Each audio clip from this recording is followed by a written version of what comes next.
We are going to see a major farmers' protest outside Westminster. Lots of talk from National Farmers Union and others going, got to keep it all legal to keep public support, but an awful lot of public support for farmers over their inheritance tax rate. They're going to be facing 20% on family farms that are handed down through the generations, worth more than £1 million, which sounds like an awful lot of money to most of us, does it not? However, an awful lot of those farmers actually ain't living the good life. They're living and working a very hard life, and that will basically mean they'll have to sell up those farms, and then they won't be able to produce a lot of the food that we do enjoy in this country. Well, let's talk about this with one of the people planning to join that demonstration tomorrow, and that is cow and sheep farmer Gareth Wyn Jones. Good morning to you, Gareth.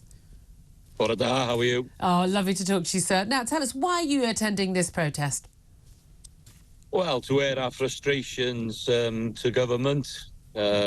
Just hopefully they can listen. So we were in Llandudno on Saturday in the Welsh Labour conference. Quite a few hundred farmers turned up with their tractors, their lorries and pickups, hopefully to have a chat with Mr Starmer, but yeah, he ran out the back door. Yeah, I did think that was pretty poor. You know, there were so many farmers there. You know, and also, if you can justify your policy in the budget, then you should be able to justify it and hold your own.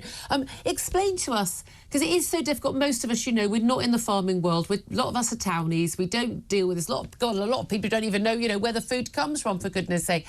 Explain to us why a 20% inheritance tax on farms worth more than £1 million, why there is going to be an issue for individual farmers and why it's going to end up being an issue for all of us as well.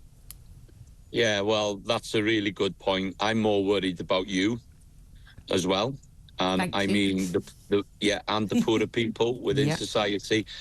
Now, you know, this land behind me, my family's been on it for 375 years. Yeah. My father's 88.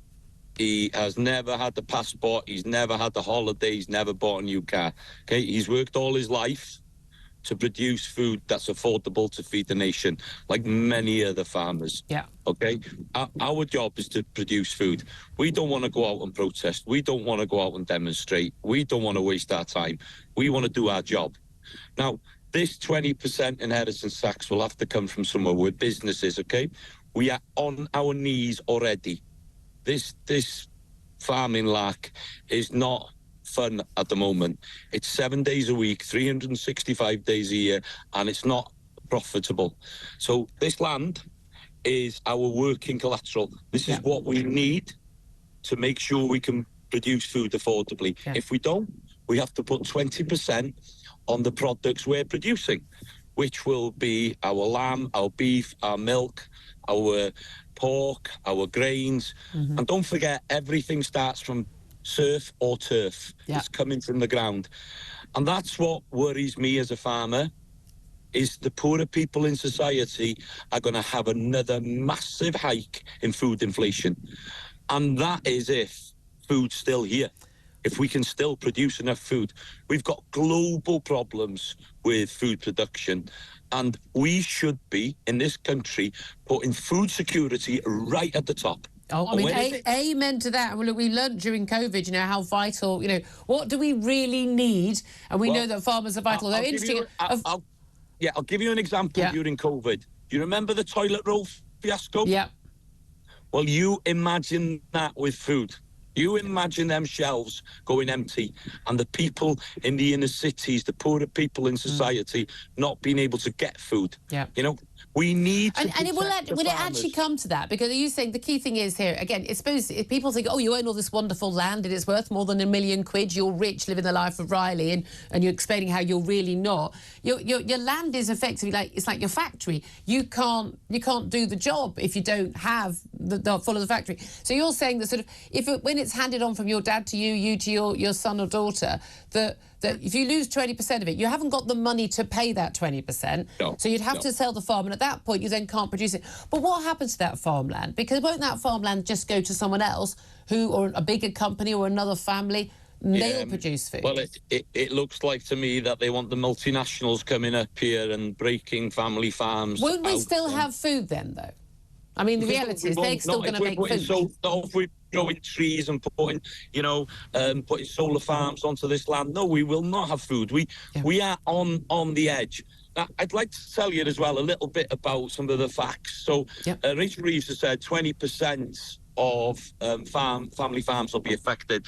And if you were looking at figures now, it'll be closer to 60 to 70%. So her maths aren't very good. And the Treasury's maths aren't very good.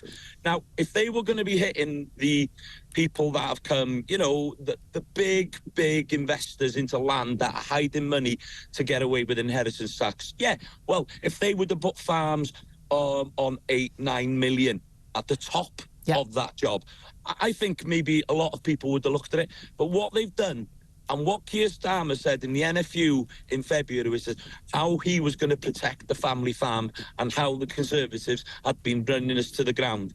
And he gets his first budget, and what does he do? Drops the worst bombshell ever. Well, there's 3 bombshells. Number 1 is inheritance tax.